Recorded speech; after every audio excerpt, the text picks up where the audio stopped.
జిల్లాలోని నాగులవెల్లటూరు గ్రామంలో రైతులు రోడ్డు మీద కూర్చొని నిరసన తెలిపారు. సోమశిల జలాశయానికి సమీపంలోని తమ గ్రామానికి నీరు అందకపోవడంతో వరి నారు ఎండిపోతోందని రైతులు ఆవేదన వ్యక్తం చేశారు. తమ సమస్యను అధికారులు పరిష్కరించే వరకు నిరసన విరమించేది లేదని రైతులు తేల్చి చెప్పారు.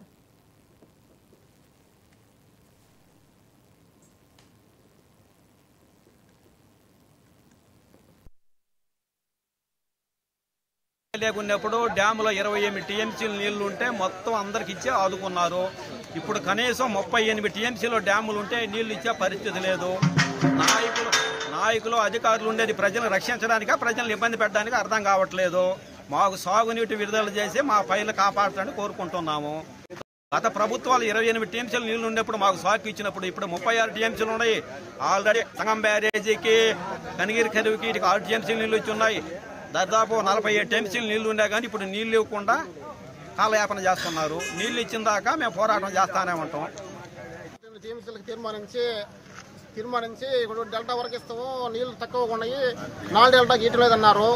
ఇప్పుడు తుఫాను వచ్చి 8 టీఎంసీలు నీళ్ళు వచ్చాయి. నీళ్ళు వచ్చినా కానీ చెరువులతో కింద అన్ని చెరువుల్లో, రిజర్వాయర్లో అన్నింటిలో నీళ్లు ఫుల్గా ఉన్నాయి. గత సంవత్సరం 27 టీఎంసీలకే ఉన్నప్పుడు నీళ్ళు ఇచ్చారు. ఇప్పుడు దాదాపు డ్యాములో 36 టీఎంసీలు దాటిపోయినాయి. మొన్న మళ్ళీ మీటింగ్లో కూడా 35 టీఎంసీలకు సెలెక్ట్ చేసి ఉత్తర కాలకేమో 5 టీఎంసీలు ఇచ్చారు, దక్షిణ కాలకు 1 టీఎంసీ ఇచ్చి అది కొంత పొలం వరకే ఇచ్చి మిగతా పొలం ఆపేశారు. దానికి అధికారులు చర్యలు తీసుకొని మా దక్షిణ కాలకి నీళ్లు ఇవ్వాల్సిందిగా కోరుతున్నాం. లేకున్నప్పుడు డ్యాములో 28 టీఎంసీలు నీళ్లు ఉంటే మొత్తం అందరికి ఇచ్చే ఆదుకున్నారు. ఇప్పుడు కనీసం 38 టీఎంసీలో డ్యాములు ఉంటే నీళ్లు ఇచ్చే పరిస్థితి లేదు.